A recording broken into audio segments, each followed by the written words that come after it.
Capítulo 70, que es muy importante el ejercicio de la oración y de los grandes provechos que se sacan de ella. Pues ya has oído que la luz que tus ojos han de mirar es en Dios humanado y crucificado. Queda decirte de qué modo tienes que mirarle, pues esto ha de ser con ejercicio de devotas consideraciones y habla interior que hay en la oración.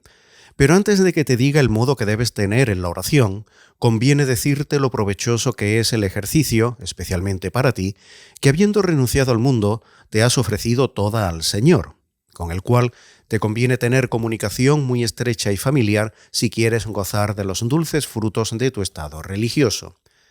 Y por la oración entendemos aquí una secreta e interior habla con que el alma se comunica con Dios, ya sea pensando, ya pidiendo, ya dando gracias, ya contemplando, y generalmente por todo aquello que se pasa con Dios en aquella secreta habla.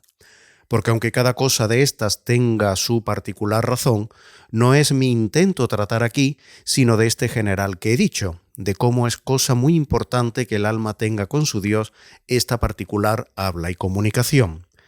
Para prueba de lo cual, si los hombres no estuviesen ciegos, bastaba decirles que Dios daba permiso para que todos los que quisiesen pudiesen entrar a hablarle una vez en el mes o en la semana, y que les daría audiencia de muy buena gana, y remediaría sus males y haría dones, y habría entre él y ellos conversación amigable de padre con hijos. Y si diese este permiso para que le pudiesen hablar cada día, y si lo diese para muchas veces al día, y si también para toda la noche y el día, o todo lo que de este tiempo pudiesen y quisiesen estar en conversación del Señor, Él lo tendría por bueno. ¿Quién sería el hombre que no fuera de piedra, que no agradeciese permiso tan largo y provechoso, y no procurase usar de él todo el tiempo que le fuera posible, como de cosa muy conveniente, para ganar honra por estar hablando con su Señor, y deleite por gozar de su conversación, y provecho porque nunca se irían vacíos de su presencia? Pues ¿por qué no se estimará en mucho lo que el Altísimo ofrece?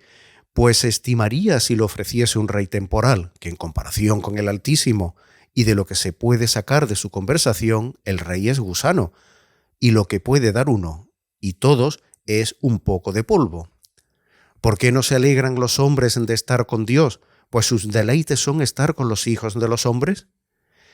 No tiene conversación amargura, sino alegría y gozo, ni su condición tiene escasez para negar lo que le piden. Y Padre nuestro es, con el cual tendríamos que alegrarnos conversando, aunque no viniera ningún otro provecho de ello. Y si juntas con esto que no solo nos da permiso para que hablemos con Él, sino que nos ruega, aconseja y alguna vez manda, verás cuánta es su bondad y gana de que conversemos con Él, y cuánta nuestra maldad de no querer ir, siendo rogados y pagados a lo que debíamos ir, rogando y ofreciendo por ello cualquier cosa que se nos pidiera. Y en esto verás qué poco sentimiento tienen los hombres de las necesidades espirituales, que son las verdaderas. Pues quien verdaderamente las siente, verdaderamente ora y con mucha insistencia pide remedio. Un refrán dice, si no sabes orar, entra en la mar, porque los muchos peligros en que se ven los que navegan les hacen clamar a nuestro Señor. Y no sé por qué no ejercitamos todos este oficio, y con diligencia, pues ya andemos por tierra, ya por mar, andamos en peligros de muerte, o del alma si caemos en pecado mortal, o de cuerpo y alma si no nos levantamos por la penitencia de aquel en que hemos caído. Y si los cuidados perecederos y el polvo que traemos en los ojos nos diesen lugar de cuidar y mirar las necesidades de nuestro corazón, cierto andaríamos dando clamores a Dios, diciendo con todo el corazón, no nos dejes caer en la tentación, Señor, no te apartes de mí, y otras palabras semejantes conformes al sentimiento de la necesidad. Todo nuestro orar se ha pasado a lo que se ha pasado nuestro sentido, que es el bien o mal temporal. Y aun esto no lo hacemos después, sino cuando los otros medios y apoyos nos han faltado, como gente que su postrera confianza tiene puesta en nuestro Señor, y su primera y mayor confianza en sí mismo o en otros, de lo cual suele el Señor enojarse mucho y decir, ¿dónde están tus dioses en los cuales tenías confianza? Que te libren tus aliados a los cuales se los llevará el viento y el soplo. Mirad, que yo solo soy, y no hay otro fuera de mí. Yo mataré y haré vivir, heriré y sanaré, y no hay quien se pueda librar. Mira pues tú, doncella, que no te toquen estas cosas, si no te envivo el sentido de tu alma con que gustes que tu verdadero mal es no servir a Dios, y tu verdadero bien es servirle. Y cuando pidas alguna cosa temporal no sea con aquel ahínco y angustia que suelen hacer demasiado del amor. Y para lo mucho y para lo poco, que tu confianza primera sea nuestro Señor, y la última, los medios que Él te encamine.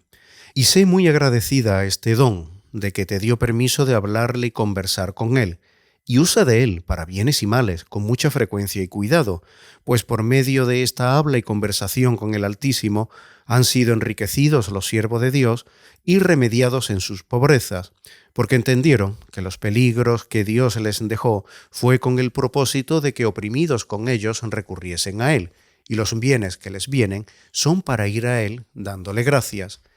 De los gabaonitas leemos que estando en mucho peligro por estar cercados de sus enemigos, enviaron un mensajero a Josué a cuya amistad se habían ofrecido, y por la cual estaban en aquel peligro, y hallaron favor y remedio por pedirlo.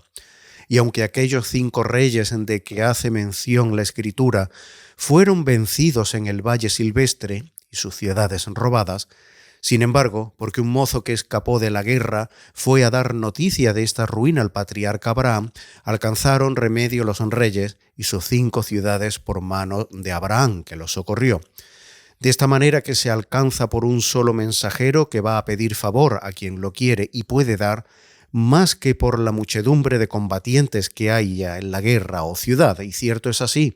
que quien envíe a Dios mensajero de humilde y fiel oración, aunque esté cercado y destrozado y metido en el vientre de la ballena, sentirá presente al Señor, que está cerca de todos aquellos que le llaman en verdad. Y si no saben lo que han de hacer, con la oración hallan luz, porque con esta confianza dijo el rey Josafat: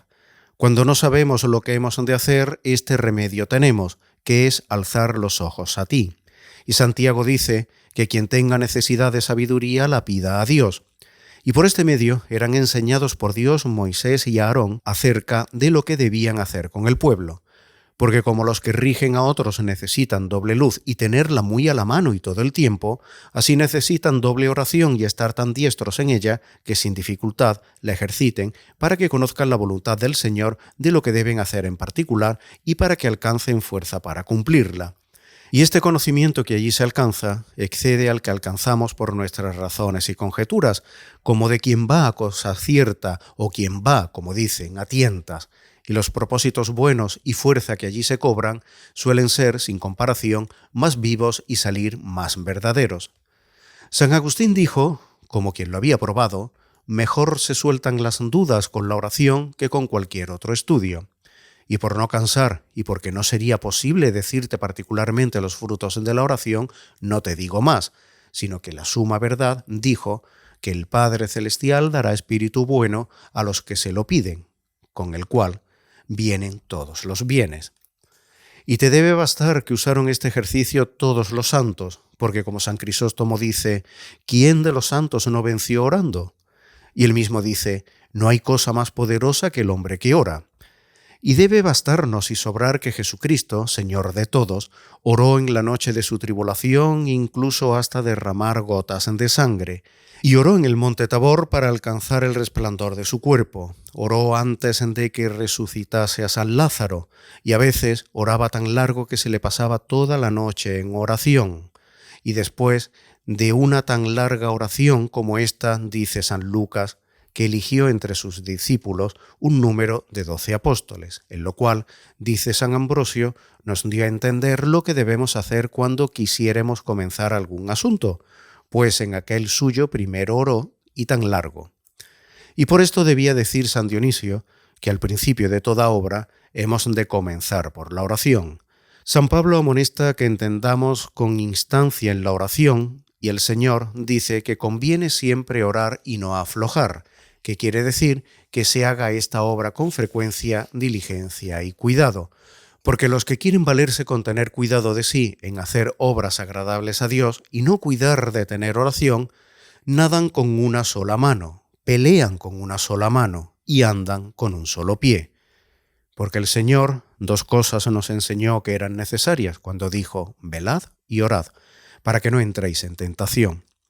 Y lo mismo avisó cuando dijo: velad pues en todo tiempo, orando, que seáis hallados dignos de escapar de todas estas cosas que han de venir y estar ante el Hijo de la Virgen. Y ambas cosas junta San Pablo cuando arma al caballero cristiano en la guerra espiritual que tiene contra el demonio. Porque así como un hombre por buenos manjares que coma, si no tiene reposo de sueño tendrá debilidad e incluso corre el riesgo de perder el juicio, así sucederá a quien obre bien y no ora, porque la oración es para el alma lo que el sueño para el cuerpo. No hay bienes, por grueso que sean, que no se acaben, si gastan y no ganan, ni buenas obras que duren sin oración, porque en ellas se alcanza luz y espíritu, con que se recobre lo que con las ocupaciones, aunque sean buenas, se disminuye del fervor de la caridad e interior devoción. Y qué necesario es orar, parece muy claro en la petición y ayunos con que el profeta Daniel oraba al Señor para que librase a su pueblo de la cautividad de Babilonia, aunque eran cumplidos los 70 años que el Señor había puesto por término para librarlos. Y si en lo que Dios ha prometido hacer o dar aún es menester que se le pida con oración vehemente, ¿cuánto más será necesario en lo que no tenemos promesa suya en particular? San Pablo pide a los romanos que rueguen a Dios por él, para que quitados los impedimentos pueda ir a visitarlos, sobre lo cual dice Orígenes: aunque había dicho el apóstol un poco antes, sé que yendo a vosotros mi ida será en la abundancia de la bendición de Cristo. Pero con todo esto sabía que la oración es necesaria, aun para las cosas que él manifiestamente conocía que habían de suceder. Y si no hubiera oración, sin duda, no se cumpliría lo que había profetizado. ¿No os parece que tuvo razón quien dijo que la oración era medio para alcanzar lo que Dios omnipotente ordenó antes de los siglos de donar en tiempo? También que así como el arar y sembrar es medio para coger trigo, igualmente la oración para alcanzar frutos espirituales, por lo cual no nos debemos maravillar si tan pocos cogemos, pues tan poca oración sembramos. Cosa cierta es que de la conversación de uno bueno se sigue amarle y concebir deseos de la virtud, y si con Dios conversásemos, con mucha más en razón podríamos esperar de su conversación estos y otros provechos, a semejanza de Moisés, que de la tal conversación salió lleno de resplandor. Y no estamos tan faltos de misericordia para con los prójimos por otra causa, sino porque nos falta esta conversación con nuestro Señor. Porque el hombre que estuvo de noche postrado delante de Dios, pidiéndole perdón y misericordia para sus pecados y necesidades, claro está que si de día se encuentra con otro que le pida lo que él pidió a Dios, conocerá las palabras y se acordará de con cuánto trabajo él las dijo a nuestro Señor y con cuánto deseo de ser oído, y hará con su prójimo lo que quería que Dios hiciese con él. Y por decir en una palabra lo que en esto siento, te traigo a la memoria lo que dijo David: bendito sea el Señor, que no quitó de mí mi oración y su misericordia. Sobre lo cual, dice San Agustín, seguro puedes estar de que si Dios no quita de ti la oración, no te quitará su misericordia. Y acuérdate de que el Señor dijo que el Padre Celestial dará espíritu bueno a los que se lo piden. Y con este espíritu cumplimos la ley de Dios, como dice San Pablo, de manera que nos está cercana la misericordia de Dios y cumplimos su ley por medio de la oración. Mira tú qué tal estará un hombre a quien le falten estas dos cosas por faltarle la oración. Y te quiero avisar del error de algunos que piensan que porque dijo San Pablo, quiero que los varones oren en todo lugar, no es menester orar despacio ni en lugar particular, sino que basta mezclar la oración entre las otras obras que hace. Bueno es orar en todo lugar, sin embargo, no tenemos que contentarnos con aquello si hemos de imitar a Jesucristo nuestro Señor y a lo que sus santos han dicho y hecho en el asunto de la oración. E incluso ten por cierto que ninguno sabrá provechosamente orar en todo lugar, sino quien primero hubiere aprendido esta ocupación en lugar particular y gastado espacio de tiempo en él.